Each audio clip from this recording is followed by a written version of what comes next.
This month on The Spark, our theme is empowering women to lead. We'll learn more about a school where girls are inspired and encouraged to become courageous global citizens and compassionate leaders. A nonprofit dedicated to changing local policies to improve women's lives in health, education, and economic self-sufficiency. And an association propelling women entrepreneurs into economic, social, and political spheres of power. We'll also share a special moment from our Spark Awards 2019. Lipscomb & Pitts Insurance is honored to serve the Memphis community for over 60 years. We've always focused on supporting our community and believe in promoting the positives, encouraging engagement, and leading by example. Lipscomb & Pitts Insurance is proud to be a presenting sponsor of The Spark. Additional funding for The Spark is provided by Christian Brothers University, Mueller Industries, YMCA of Memphis and the Mid-South, Meriton, United Way of the Mid-South, MyTown Movers, MyTown Roofing, MyTown Miracles, Stuart Lloyd Cohen, Chief Motivation Officer, and by Serves.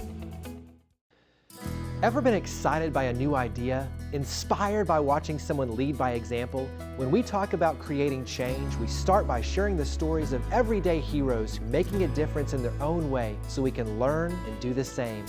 This truth is the power behind this show, which is focused on business and community leaders who are leading by example to give back, fuel change, and create new opportunities for the Mid-South. I'm Jeremy Park, and this is The Spark. It's a school where girls are inspired and encouraged to be courageous global citizens and compassionate leaders. We're here with the president and head of school for Hutchinson School, Dr. Kristen Ring. And let's start with Hutchinson School, long history here in Memphis in the Mid-South, long legacy. Give us a short little history lesson for Hutchinson School.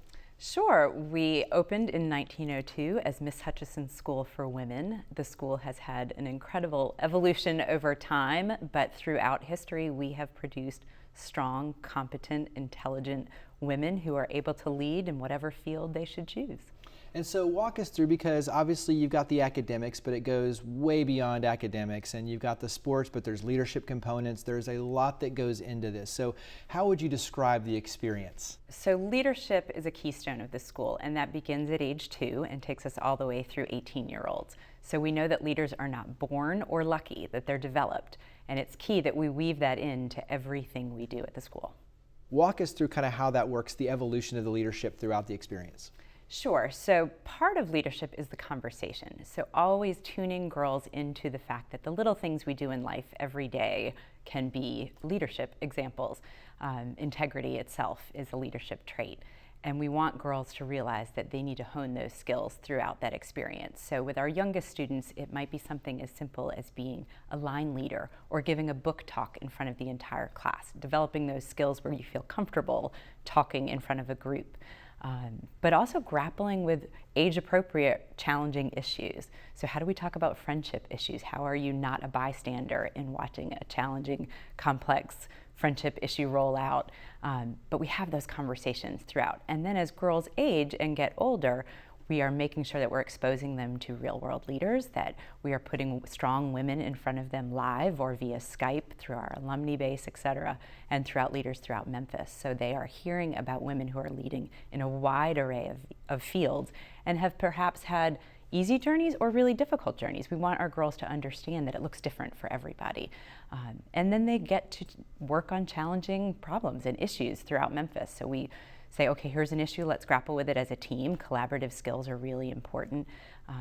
But they also have to learn to fail. They have to learn to figure out when something isn't going well, how do I try a new iteration that looks different and grow from it? And I like the fact that, especially for the girls, they're out taking leadership roles not only on campus but off campus. So you engage the much wider community and you invite them to come on, but also at the same time you go out into the community.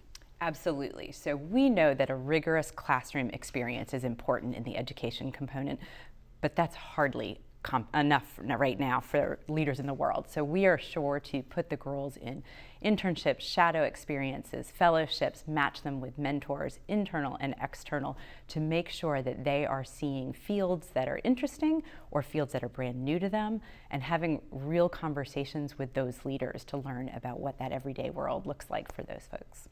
Talk about academic success, because I mean, obviously you have that, a tremendous amount of that, but that is a piece of this. So give us some of the highlights that put a smile on your face. Sure, I see it everything from kindergarten or early childhood all the way through the upper school. Girls need to feel those small successes along the way. That's how we build confidence, that's how we build competence.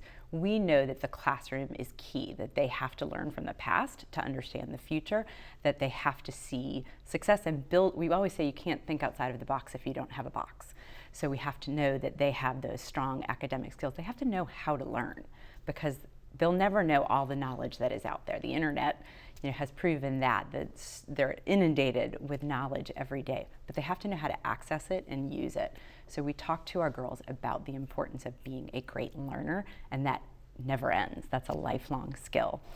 So we are thrilled when our girls get into a top college, but we're thrilled when a girl accomplishes something that the day before she didn't believe she could do. Give us something you think that everyone probably doesn't know about Hutchinson, but really should know. I talk a lot about the joy and learning, that they are intertwined, and that we believe at Hutchinson that a girl should find the challenge of learning exhilarating and fun and exciting. So when girls are happy, I think we're doing the right thing, because I know I can push a girl outside of her comfort zone if she feels emotionally safe and if she is enjoying the work, that if she knows she doesn't succeed the first time, that the next time we're right there supporting her. So I think our culture and our environment are what make our school so special, because girls leave and know they can conquer the world. So when you talk about kind of the partnership side of this, obviously you have a tremendous amount of partnerships here in the Mid-South. Give us maybe one or two examples of either nonprofits or other academic institutions, but things that really showcase the partnership component of everything that you do.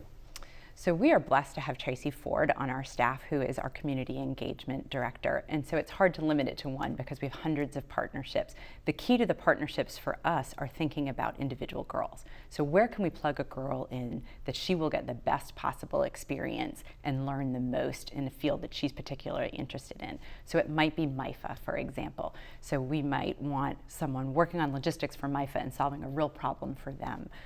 It might be St. Jude's. So it might be someone who wants to do research on the science side of it.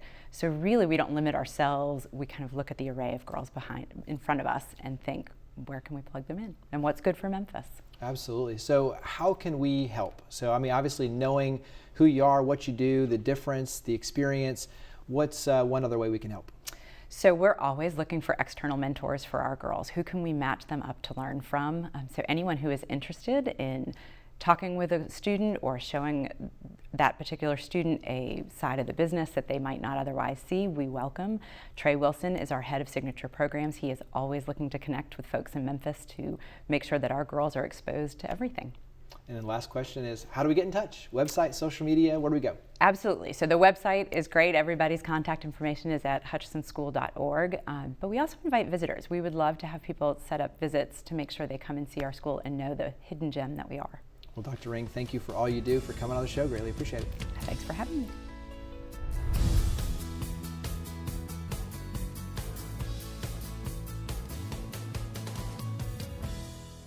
They're a nonprofit dedicated to local policy changes, but also to improving the lives of women. We're here with the Executive Director for Memphis Area Women's Council, Deborah Clubb. Deborah, let's start Memphis Area Women's Council, a little bit of history for the organization, then we'll dive into all the campaigns and advocacy work. So give us a history lesson.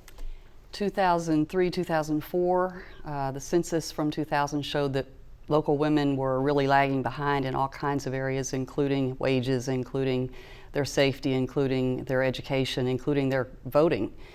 So some smart leaders here, some great women got together and listened to a lot of other great women and came up with this idea of a nonprofit dedicated to speaking up for local women and girls, and that's the Memphis Area Women's Council. We advocate for women and girls and work every day to change policies and reduce barriers and whatever to make women here safe and have all the equity and justice they deserve.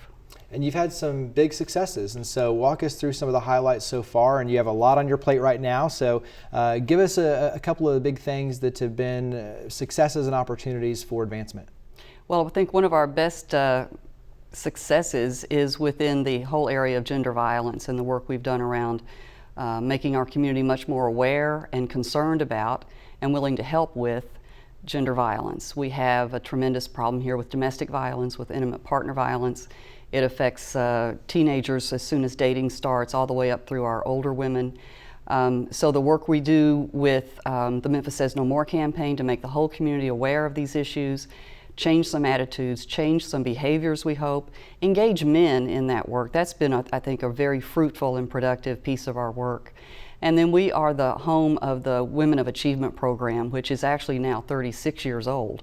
But it's a program that lets us celebrate the history that local women have made over the many, many years, 200 as we know now in our city and county, and also empower them, we think, other women and girls to be inspired to make change themselves.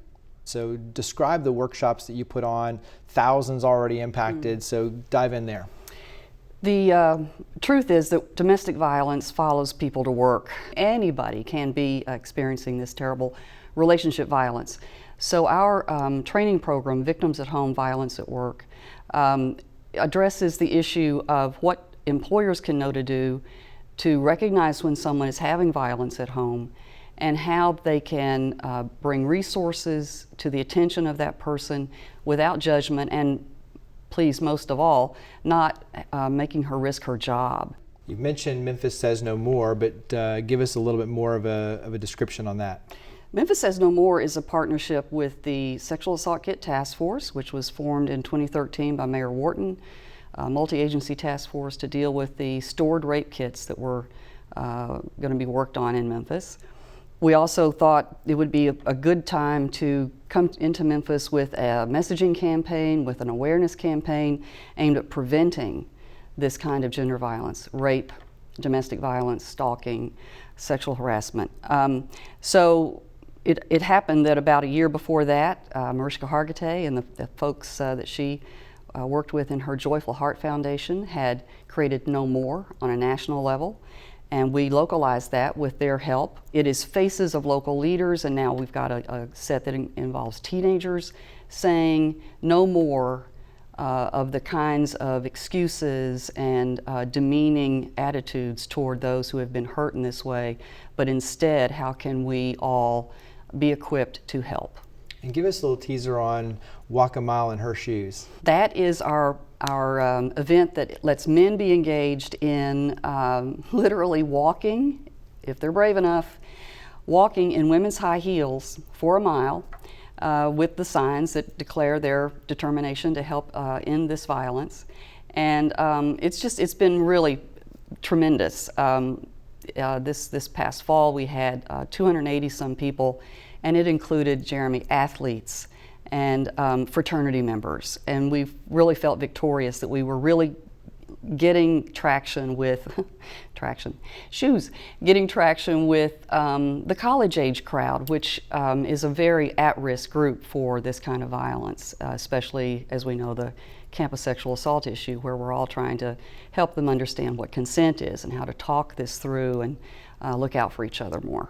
So obviously that's a very easy way for all of us to be able to play an effort, the workshops as well. Give us one other way we can help, financial contributions obviously, but give us one other way we can help, and then tell us where to go, website and social media. Sure. We have a lot of great materials for Memphis Says No More. I would love to hear from people who want to have them in their workplace, in the employee lounge, who want to take them to their barbershop, who want to have them with their men's group at church. We have this information card that is all the phone numbers anyone needs most immediately if they're dealing with any of this violence in a relationship, or if they've been hurt by a stranger in a sexual assault even. Of course, 911 is the first call, but then where are the counselors? Where's the ongoing care? So we would really love to have people help get that material out. And we also have our Memphis Women's Legacy Trail, which the Women of Achievement program created as a part of our 35th anniversary celebration. And we want people to find that on the womenofachievement.org website, or ask us for these beautiful brochures so that children can go on those local experiences where women did great things in our city.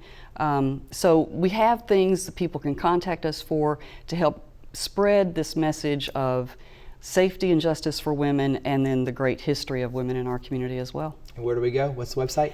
womenofachievement.org for that, and memphiswomen.org for us, and then Memphis Says No More also has a website. I've got a lot of busy websites, and all of that's on Facebook too. Well, Deborah, thank you very much for all you do and for coming on the show. Greatly Thank appreciate you, it. Jeremy. Appreciate it.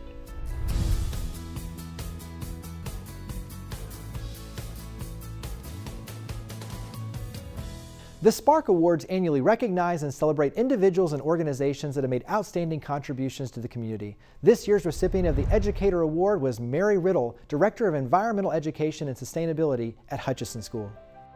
My name is Mary Riddle. I am the Director of Environmental Education and Sustainability at Hutchinson School. My job is to help classroom teachers teach whatever it is that is on the board for their curricular objectives through using nature, through using our school farm, and through using the outdoors to help create more meaningful, longer lasting lessons for the kids at Hutchinson. Our school farm and agriculture program, it's not an add-on, it's not an extra thing. It is, for us and the way we teach, it's an essential teaching tool. So we use the school farm to teach things like world languages, history, poetry, math, and of course to teach science. We know that the Memphis region is on the cutting edge of agricultural technology, and we want to make sure that our girls at Hutchinson are prepared for those jobs of the future that we see growing so quickly here. We want it to be a community resource. We have a gem of a resource here, and we know it's going to be fantastic for our girls, but we also want to make sure that this can be a place where anybody in Memphis who wants to learn about this can learn about it. This is, I believe, the most critical work facing our world, and equipping them with the knowledge that they can make a difference, that they have an obligation to make a positive difference. I see that as being a fundamental part of a 21st century education. Just delivering lessons outside creates long-term connections to the world around them, creates positive bonding experiences with their fellow students and with the adults, and it creates long-term comprehension and increased academic achievement. So there are so many reasons, from the 50,000-foot philosophical view to the straightforward short-term academic view, that students should be outside as much as possible. This has been a dream come true for me. The girls are already brilliant at connecting what they're learning on the farm and through the farm to the wider world. Our issues of the environment and food and agriculture are on the forefront of world news right now. And so being able to help girls through projects that they know are relevant and critical for the times that they're living in is just, I can't describe how meaningful it is. It's incredible.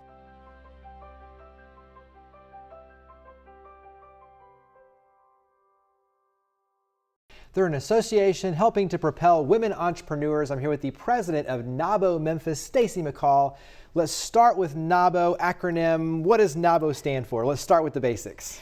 It stands for the National Association of Women Business Owners, Jeremy. And so give us a little bit of the mission and the purpose for the organization.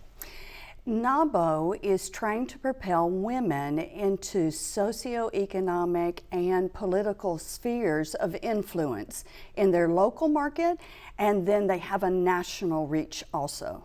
And so on your end, dive in, because you're also to Service Master by Stratus. You've been on the show before talking about the amazing work you do with your company. But dive into why it was important for you to be a part of NAWBO Memphis, and what kind of, let's start shaping it from that direction in terms of what attracted you. Well, Jeremy, we talk all the time about needing to network, and NAWBO is a great opportunity for women entrepreneurs to network with each other. And then it created an exposure to speakers that we wouldn't necessarily have access to, that they have in the local marketplace, but then also nationally. And then to know that you can make a difference in another entrepreneur's life, the mentoring that can occur when you put yourself forward and say, hey, I'll be part of an organization not only to get something, but to give something too. And so on your end, you've got a robust set of programs, and that's everything from speakers coming in, the mentorship. Dive in a little bit deeper on the program. And so one of our major things that's occurring right now is the Accelerator Program, where each month we have a speaker or actually a workshop for mostly new entrepreneurs. After they've gotten their feet wet, then they go, all right, really, I don't know if I've got my finances in order, so I need to have a finance class, 101, about a 2-hour class, just to hear from like speakers in the financial industry. Or, hey, I've started my marketing, but I'm not sure if I'm on the right track. Maybe I need to step up my marketing or my sales. So we have a 6-month accelerator course that tries to propel people forward once they've gotten their feet wet. And then we have programming where we collaborate with other organizations in the Memphis market. Because, to counsel with oneself is to counsel with a fool. So, of course, you have to be connected with other organizations. So we connect with the Women's Business Council as part of the chamber to collaborate, to have legislators come talk to us, because that's one of the big things that NAWBO has been always about, is making sure that we have a bipartisan voice that can speak to what women entrepreneurs need to be able to be successful, not only here locally, but regionally and nationally. Yeah, the advocacy is huge.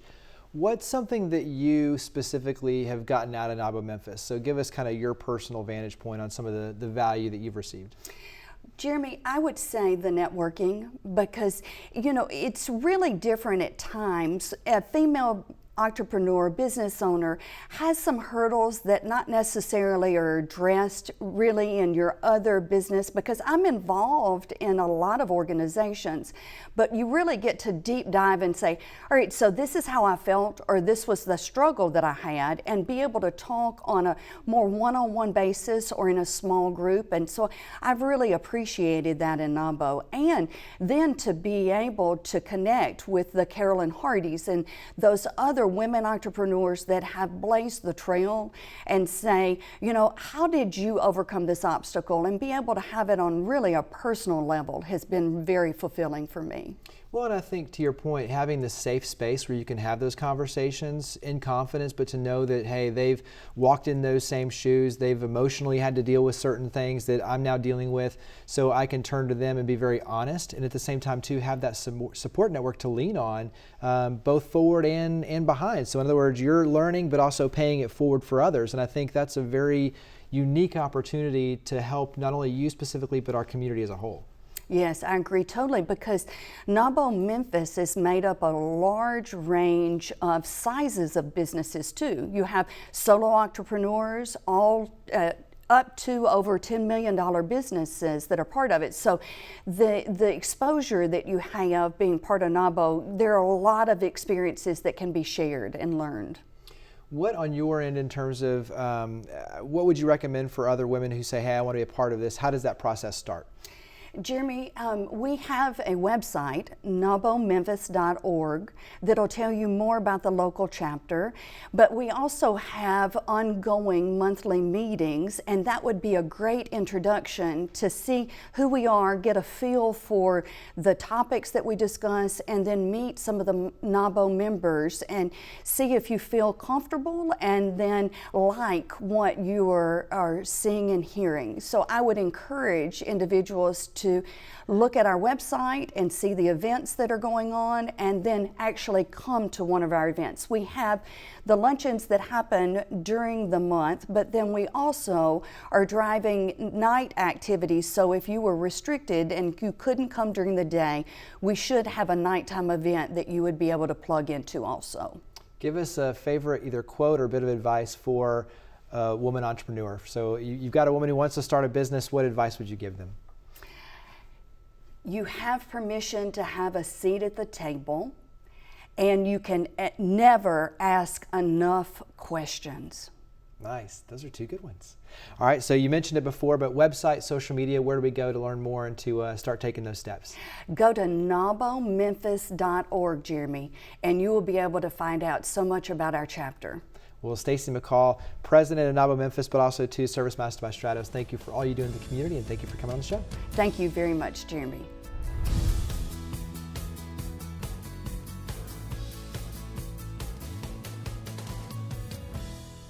There's power in collaboration, especially for women. Research shows that women benefit more from collaboration over competition. Study after study also shows that women who support women are more successful in business. When you look at the demographics, there are more women than men in Shelby County in the Mid-South, with only 91 men to every 100 women. So when we look at the future of our city, the leadership structure, the programs and services offered and needed, women are the powerhouses that will be leading the way and driving positive change. That's why the work that Hutchinson School is doing to educate girls and give them the confidence to lead is so important, just like the work that the Memphis Area Women's Council is doing in advocacy and NAWBO Memphis is doing to support women business owners and entrepreneurs. The more we can empower and help our girls and women, the more they will power the good for the benefit of all. So thank you for watching The Spark. To learn more about each of the guests, to watch past episodes, and to share your stories of others leading by example, visit WKNO.org and click on the link for The Spark. We look forward to seeing you next month, and we hope that you'll continue joining with us to create a spark for the Mid-South. Lipscomb & Pitts Insurance is honored to serve the Memphis community for over 60 years. We've always focused on supporting our community and believe in promoting the positives, encouraging engagement, and leading by example. Lipscomb & Pitts Insurance is proud to be a presenting sponsor of The Spark.